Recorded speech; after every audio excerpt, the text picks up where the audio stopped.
Welcome to DIYEasyCrafts.com. This is the Devil Forge oval-shaped forge setup, assembly, and product review. Now, Devil Forge makes a huge variety of different forges. This particular one is a 2-burner forge, oval in shape. It's perfect for the beginner novice knife maker or beginner novice blacksmith. It comes with everything you need except for the propane tank. The forge body itself, as I mentioned before, is oval in shape. It comes with insulation. This is a blanket ceramic insulation. And it also comes with the rigidizer that you paint onto that. It comes with 2-burner assembly, which has an isolation valve, with the fire bricks, which will act as the floor of the forge. The hose, which will connect from the burner assembly to the regulator. The pressure regulator.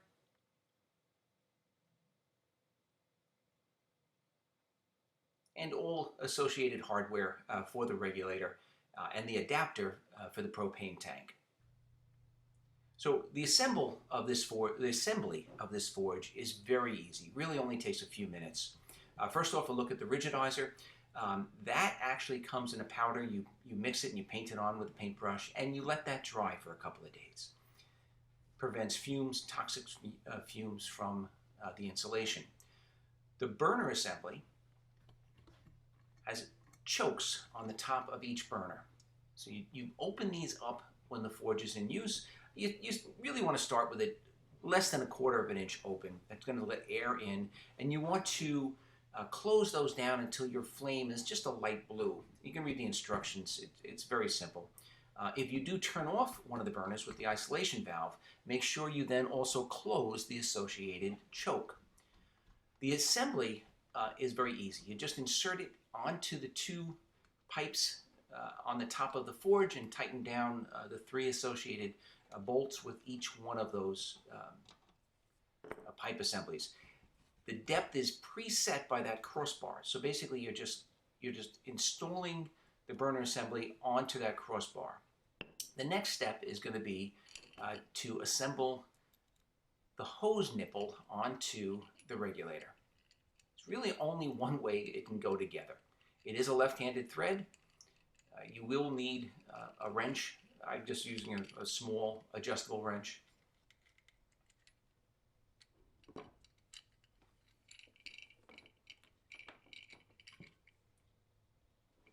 Then you're going to attach one end of the hose onto that hose nipple. I put the hose clamp on the hose first. Push the hose all the way down onto the nipple. Tighten it up with a screwdriver, and then I always like to snug it up with a wrench. You just get a little bit more oomph on it or tension on it.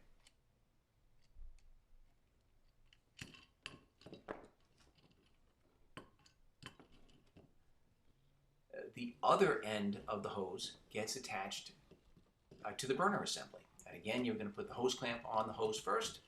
You can work that hose down onto the hose assembly, or to the burner assembly, and again, you can snug it up with a screwdriver and or wrench. In the box, you'll also find some additional insulation, and with a screwdriver or a similar tool, you can break off small pieces of that and just pack the openings around each one of those burner assemblies. And this prevents air from getting into the forge, and it prevents flames from coming out of the forge or losing heat from that airspace. The fire bricks are pre-cut to size, and they just rest inside the forge, and they will act as the floor of the forge. The adapter screws into the propane tank separately from the regulator. It is a left-handed thread, and then the regulator will thread right onto that adapter. Again, another left-handed thread. This forge should be used with plenty of ventilation outside. I mounted mine on an old barbecue stand. I have a piece of concrete board on top Please note that the propane hose, or the hose from the burner assembly to the propane tank, is nowhere near either end of the forge. There is probably about a 6-inch flame that comes out both sides of this forge called the dragon's breath. That's a lot of heat. You don't want to have that propane hose anywhere near that flame. When you light this thing, you really want to light it with a barbecue lighter from the side. Highly recommended to use heat-resistant gloves as well as a long pair of tongs, both of which can be purchased on eBay, relatively affordable, or relatively inexpensively. As a demonstration, I'm going to heat treat this medium-sized knife. This is probably about a 10-inch knife. For the heat treating process, I usually like to insert the blade into the forge with the blade end down, the narrowest portion down. The reason being you don't want to overheat that thin edge of the blade. I actually went back and redid it at dusk. It just allows you to see the colors a little bit more dramatically.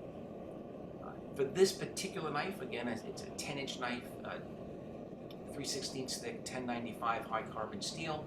It took just about 2 minutes to heat it up to a point where that material is no longer magnetic. And then by heat treating, we're just going to quench it in oil. I was very happy with the performance of this little oval-shaped forge. Again, these things come in a variety of different shapes and sizes, number of burners, but this particular one, the 2-burner forge, worked great. The heat treating that I did, I actually turned off one of the burners and was able to bring that knife blade to temperature using only one. Highly recommend the products from Devil Forge.